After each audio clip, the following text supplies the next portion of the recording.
Hello friends कैसे आप सभी। आशा कर रहा हूँ कि आप सभी लोग ठीक होंगे। फ्रेंड्स आज इस वीडियो में हम लोग देखने वाले हैं एसएससी जी, ठीक है। एसएससी जीडी की जो न्यू वैकेंसी आई हुई है 39,000 पोस्ट पर, ठीक है ना, वैकेंसी निकली हुई है। उसी को लेकर चलते हुए आज के इस वीडियो में हम लोग टारगेट सीरीज स्टार्ट कर रहे हैं, ठीक है ना।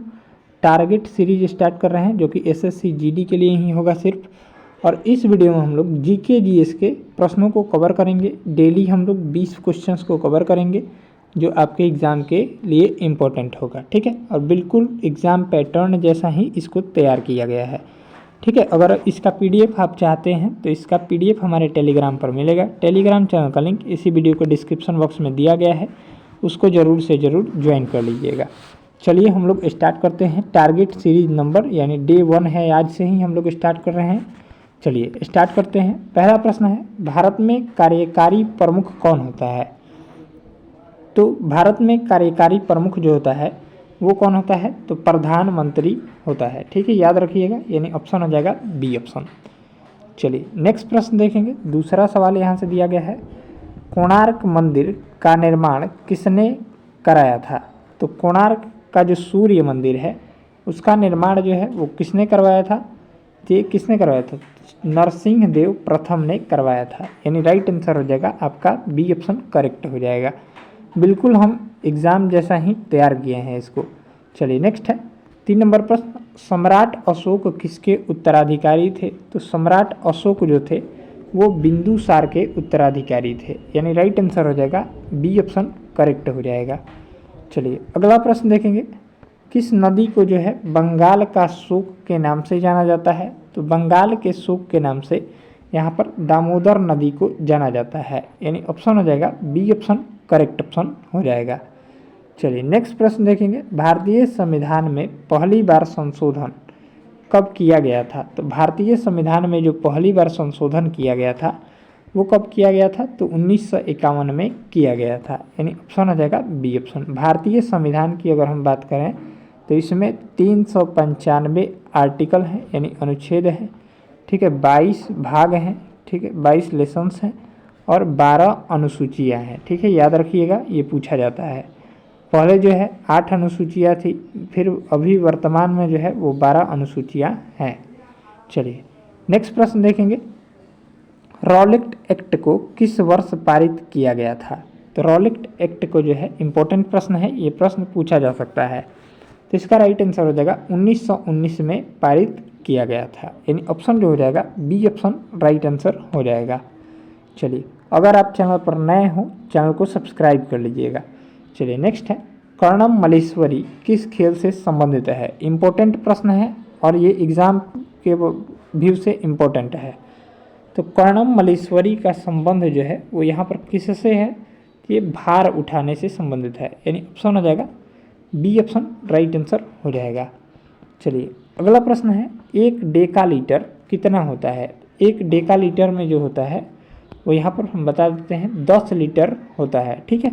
यानी राइट आंसर हो जाएगा बी ऑप्शन करेक्ट हो जाएगा। चलिए नेक्स्ट है, विश्व क्षय रोग दिवस कब मनाया जाता है? तो विश्व क्षय रोग दिवस जो है वो यहाँ पर कब मनाया जाता है? चलिए विश्व क्षय रोग दिवस जो है वो 24 मार्च को मनाया जाता है। यानी ऑप्शन हो जाएगा बी ऑप्शन राइट आंसर हो जाएगा। 5 जून को विश्व पर्यावरण दिवस मनाया जाता है, ठीक है, याद रखिएगा, पूछा जाता है। नेक्स्ट है, किसे मार्स गैस भी कहा जाता है? तो मार्स गैस किसे कहते हैं? तो मार्स गैस के नाम से यहाँ पर मीथेन को जाना जाता है। यानी ऑप्शन हो जाएगा बी ऑप्शन, ठीक है। मीथेन का जो सूत्र होता है वो क्या होता है? तो CH4 होता है, ठीक है, CH4।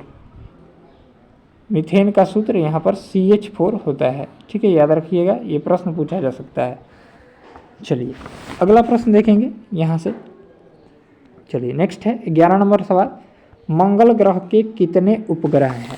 बिल्कुल एग्जाम पैटर्न जैसा ही तैयार किया गया है इन सभी प्रश्नों को। चलिए तो मंगल के जो हैं वो 2 उपग्रह हैं, ठीक है, याद रखिएगा और कमेंट करके बताइएगा वो दोनों उपग्रह का नाम कमेंट बॉक्स में अवश्य कमेंट कीजिएगा। चलिए नेक्स्ट है, दाम्बुला का स्वर्ण मंदिर कहाँ पाया जा सकता है? तो दाम्बुला का स्वर्ण मंदिर है जो है वो यहाँ पर श्रीलंका में पाया जा सकता है। यानी ऑप्शन हो जाएगा बी ऑप्शन करेक्ट ऑप्शन हो जाएगा।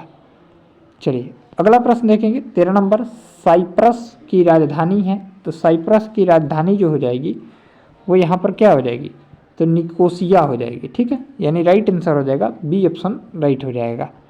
चलिए अगला प्रश्न है, पक्षियों के अध्ययन को क्या कहा जाता है, तो पक्षियों का जो अध्ययन होता है वो ऑर्निथोलॉजी कहलाता है। ठीक है, यानी ऑप्शन हो जाएगा बी। नेफ्रोलॉजी जो होता है वो किसका अध्ययन होता है, तो गुर्दे का अध्ययन होता है। ठीक है, गुर्दे का अध्ययन नेफ्रोलॉजी कहलाता है। चलिए अगला प्रश्न है, कीव राजधानी है, तो कीव जो है वो किसकी राजधानी है, तो यूक्रेन की राजधानी है। ठीक है, अभी वर्तमान में यूक्रेन युद्ध चल ही रहा है, तो आप सभी को पता होना चाहिए, ऐसा प्रश्न पूछा जा सकता है। यूक्रेन की राजधानी कीव है। चलिए नेक्स्ट है, 1857 की क्रांति के दौरान जगदीशपुर में इसका नेतृत्व किसके द्वारा किया गया था, तो 1857 की क्रांति के दौरान जो है जगदीशपुर में इसका नेतृत्व जो है वो कुंवर सिंह के द्वारा किया गया था, यानी राइट आंसर हो जाएगा सी। चलिए अगला प्रश्न है, गौतम बुद्ध ने धर्म चक्र परिवर्तन यानी प्रथम उपदेश आरंभ किया था, तो कहाँ आरंभ किया था, ये सारनाथ में आरंभ किया था। ठीक है, यानी ऑप्शन हो जाएगा ए ऑप्शन राइट हो जाएगा। गौतम बुद्ध ने सर्वाधिक उपदेश श्रावस्ती में दिए थे, क्या दिए थे, सर्वाधिक उपदेश। ठीक है, याद रखिए सर्वाधिक उपदेश श्रावस्ती में दिए थे।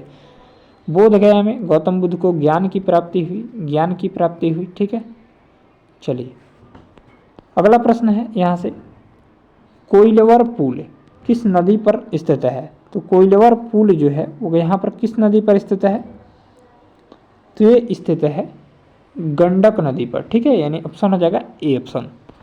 चलिए नेक्स्ट है, औरंगजेब की मृत्यु कब हुई थी, यहाँ औरंगजेब की मृत्यु जो हुई थी, इंपॉर्टेंट प्रश्न है, वो 1707 ईस्वी में हुई थी, यानी राइट आंसर हो जाएगा ए ऑप्शन करेक्ट हो जाएगा। चलिए अगला प्रश्न है, और ये लास्ट प्रश्न होगा, जल के अंगों की अर्धपरागम्य झिल्ली द्वारा गति क्या कहलाती है, तो इसका जो करेक्ट ऑप्शन हो जाएगा वो यहाँ पर जल के अंगों की अर्धपरागम्य झिल्ली द्वारा गति जो है वो क्या कहलाती है। चलिए तो इसका जो राइट आंसर हो जाएगा, जल के अंगों की अर्धपरागम्य झिल्ली द्वारा गति जो है वो क्या कहलाती है, तो पारासरण कहलाती है। ठीक है, यानी ऑप्शन हो जाएगा बी ऑप्शन राइट आंसर हो जाएगा। चलिए तो इस तरह से इस वीडियो में हम लोग 20 प्रश्न को कवर किए हैं। 20 ही प्रश्न आपके एग्जाम में पूछे जाएंगे जीके जीएस के, जो कि इसी टाइप के प्रश्न आपके एग्जाम में बनेंगे। चलिए मिलेंगे नेक्स्ट वीडियो में, तब तक के लिए जय हिंद जय भारत। वीडियो अगर अच्छा लगा हो तो वीडियो को लाइक कर दीजिएगा, और चैनल पर नए हो चैनल को सब्सक्राइब कर लीजिएगा, और बगल में जो बेल आइकन है उसे दबाना ना भूलिएगा।